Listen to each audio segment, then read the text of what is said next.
Let's finish our demonstration talking about ECOs. Solid Edge can reduce your amount of time that it takes to actually do an ECO. What do I mean by that?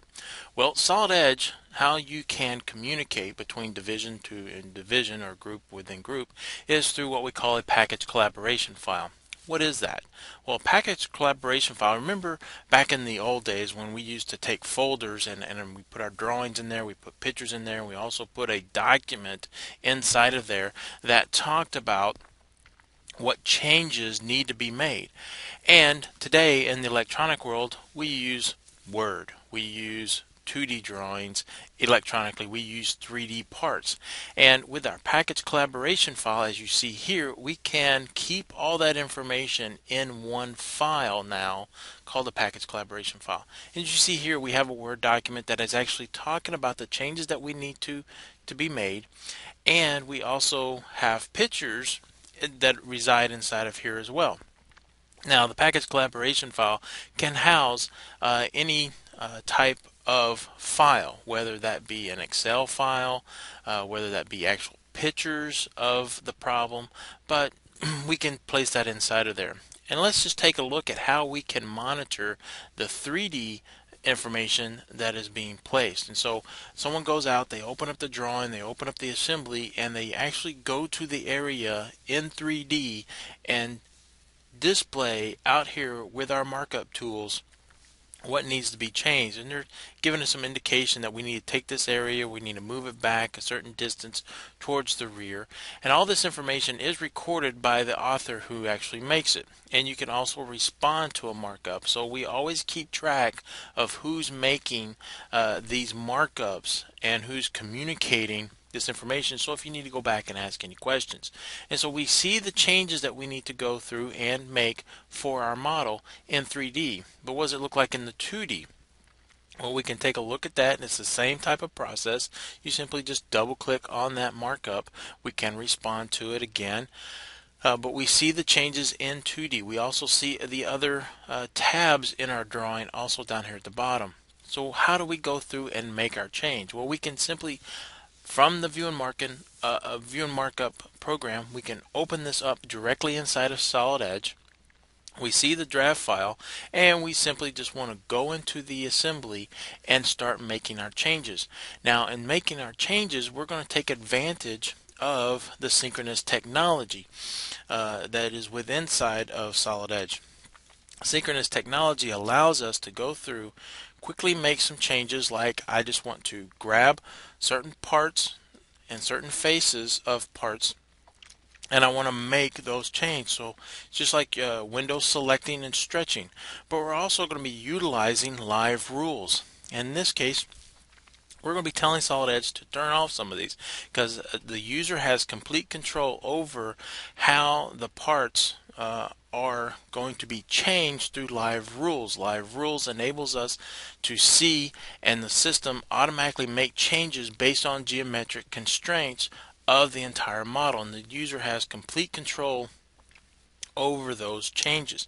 And also, if we are communicating, if we find some changes that are taking place, but we turn off a particular rule, then we're going to highlight those in red. But it's just a communication tool, again, to the user, and we can precisely type in this information into Solid Edge to make the change.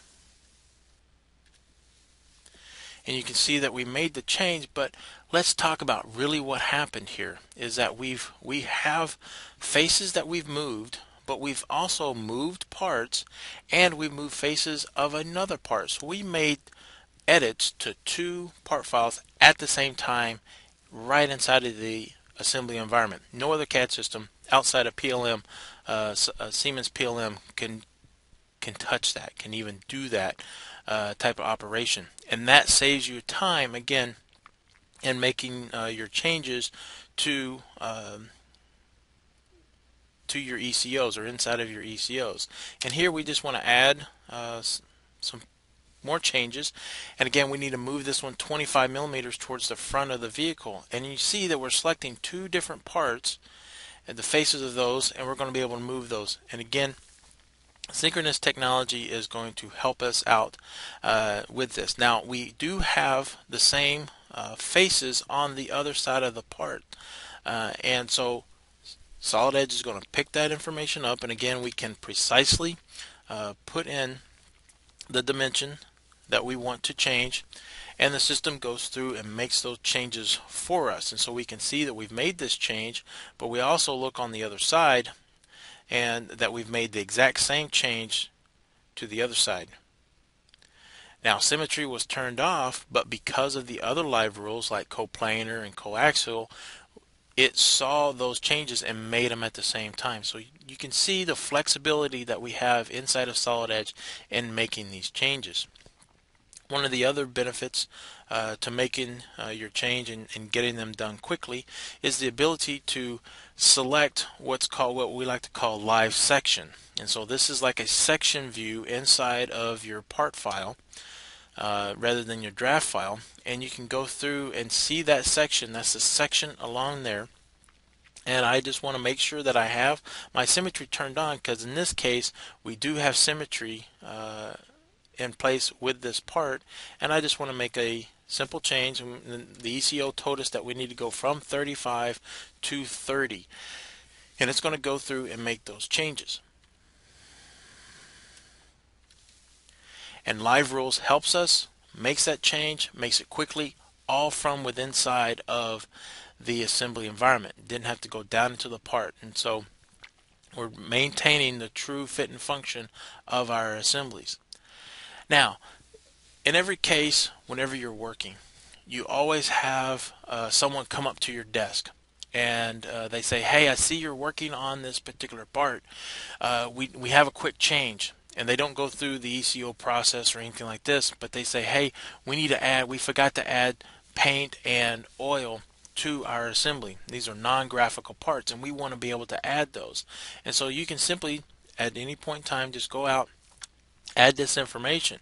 Now, since these are non-graphical parts, we need to make sure that we understand inside of the bill of materials how much of this is actually going to take place. And so this is the paint, so we're going to have 4 liters of paint, and we're adding oil that's going to be used throughout the part. And so we're going to add 3.5 liters of oil, and we're just going to save that. Now that we've saved that information, we want to go back to our drawing, and let's take a look at the changes that are going to take place inside of our drawing. Now, Solid Edge likes to provide feedback to the user. One thing that's noticeable to you on the screen is gray boxes around our views and also our bill of materials. Well, what is that telling us? Well, we have what is called a drawing view tracker. This is unique in the industry.